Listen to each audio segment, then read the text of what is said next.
Welcome back to Stats Impacts for Monday, March 14th of 2022. And baseball is back. We're going to be having baseball. I think they said April 7th.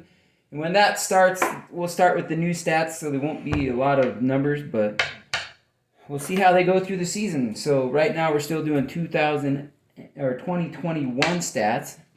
For all those who are new here, what we think we're doing is Fire, Stadium Club, Chrome, and Platinum are going to be, if we get one of those numbers on the first row, we're going to do 2 packs until we get one of the others, because there's just so many in these others that it takes forever on the videos. But we're going to roll in, give us a number 3, and we're going to hit the random generator 3 times, and we'll see where we're at. Okay.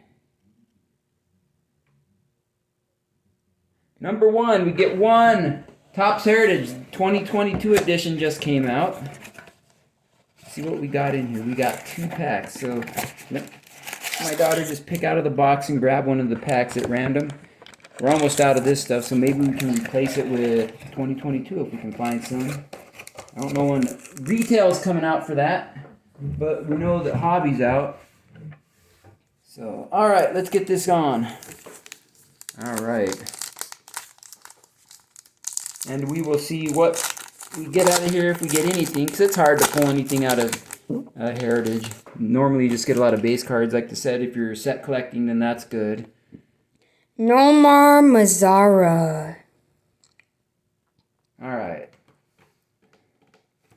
All right, here you go. He was not a lot of at-bats last year.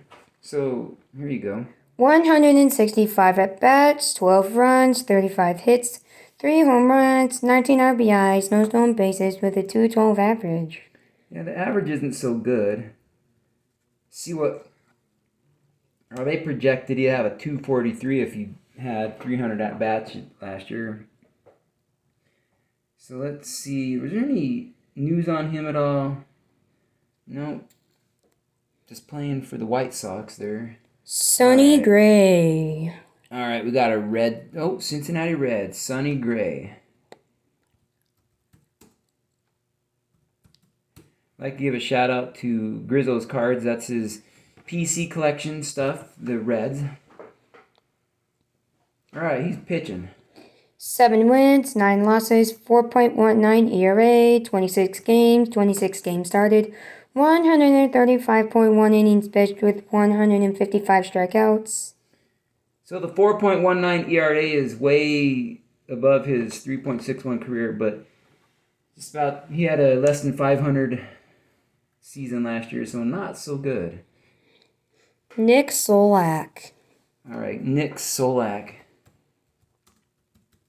And as we're doing this, some of these players could be switching teams. I don't know who's free agents or not, but, you know, they say they have quite a few people that are still free agents right now that need to sign before they can go to spring training. So he's still with the Rangers as of today. 458 at-bats, 57 runs, 111 hits, 11 home runs, 49 RBIs, 7 stolen bases with a .242 average. Yeah, .242, less than his .257 career. So in my books, you need to be about .250 or above to be really productive for your team and, you know, worth the money they're paying for you and stuff like that. You know, there are some players out there that just, they're okay at batting, but they're in there because of their great defense. You know, somebody, for instance, like Ozzie Smith, of course, if you've been following for a while, that's, you know that about him. 2021 rookie stars for the Royals, Brady Singer and Nick Heath. All right, let's look and see what Brady Singer did last year. 5 wins, 10 losses, 4.91 ERA, 27 games started, 128.1 innings pitched with 131 strikeouts. So I think he probably pitched some games maybe in 2020. So between the 2 years, he's getting about a 4.62 ERA. So, you know, they're getting what they've expected so far. I mean, being a young person with basically 1 full year, rookie year in, not so good. So he's got to pick it up if he doesn't want to get optioned back down to AAA and do that stuff. So hopefully he can land on the opening day roster. Nick Heath. All right, Nick Heath, he's an outfielder. All right. Not much for him, so he barely played anything up there. 35 at-bats, 3 runs, 5 hits, no home runs, 1 RBI, no stolen bases with a 143 average, and that's not good. Yeah, with such limited amount of at-bats, you only get 5 out of 35. That's pretty junky. You're going to be starting out with that kind of stuff down in AAA or something, just easily in the minor leagues, because if you're going to get called up, you need to produce, and you need to say, hey, this is why you called me up. But, obviously you got limited time, but, you got to take advantage of those at-bats. Freddy Freeman. Okay, now he's one of the hot free agents right now, and I'm not sure where he's going. So, according to now, as of Baseball Reference, he's still with the Braves, so who knows? 600 at-bats, 120 runs, 180 hits, 31 home runs, 83 RBIs, and stolen bases with an exactly 300 average. Yeah, so he had a really good season last year, plus World Series champion. So be interesting to see where he lands, if they can keep him in Atlanta or he's going somewhere else. I don't know if I don't know where they're thinking he might go, maybe New York or something like that. I don't know. But yeah. Martin Maldonado. The other thing is I saw something where they thought that Albert Pujols might have a chance with the Rockies of all things, but some people really want him to end his career back in St. Louis, so. 373 at-bats, 40 runs, 64 hits, 12 home runs, 36 RBIs, no stolen bases, with a low 172 average. Let's see something on the back of this. He has been playing since 2011, so his career average is 212.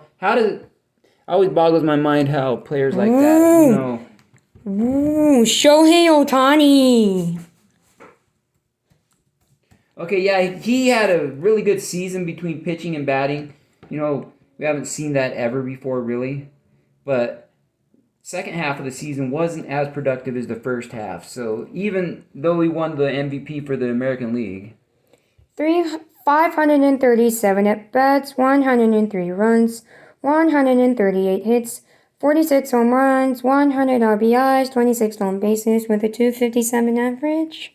Yeah, now, let me just say one thing about this. On Baseball Reference, I wish they would put his pitching stats on here so we could say, hey, this is why, Shohei Ohtani won the MVP, because if you just look at his batting numbers, sure he had 46 home runs, but a 257 batting average isn't enough in my book to get, MVP. Miguel Castro. All right, Miguel Castro, because I think as far as offensive stuff, I think Vladimir Guerrero Jr. had a better season, but since he was the do-everything and we hadn't seen somebody pitch and hit like that, because, most of the time pitchers, they never hit.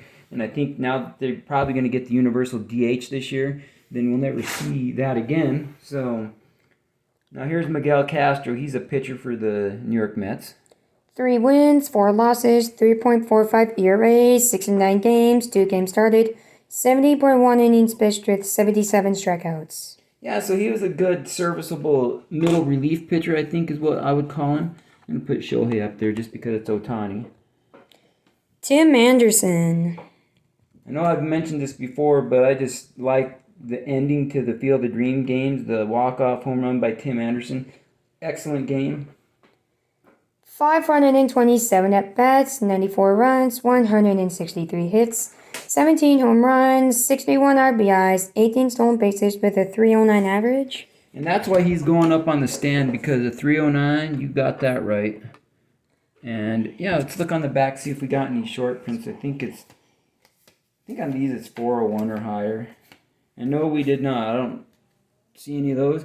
But here's our 2 cards. We got the inactions of Shohei Ohtani and Tim Anderson. They're the 2 best players I think we got this time. With the 309 average and, the pitching and the MVP and all that stuff. So, yeah, we're looking forward to more stuff going on, some spring training stuff. I don't know if we'll bring you the stats from that or not, but yeah, thanks for coming and watching. Please comment, like, and subscribe, and we'll be back on Wednesday. It's more opening day Wednesday. Have a great day.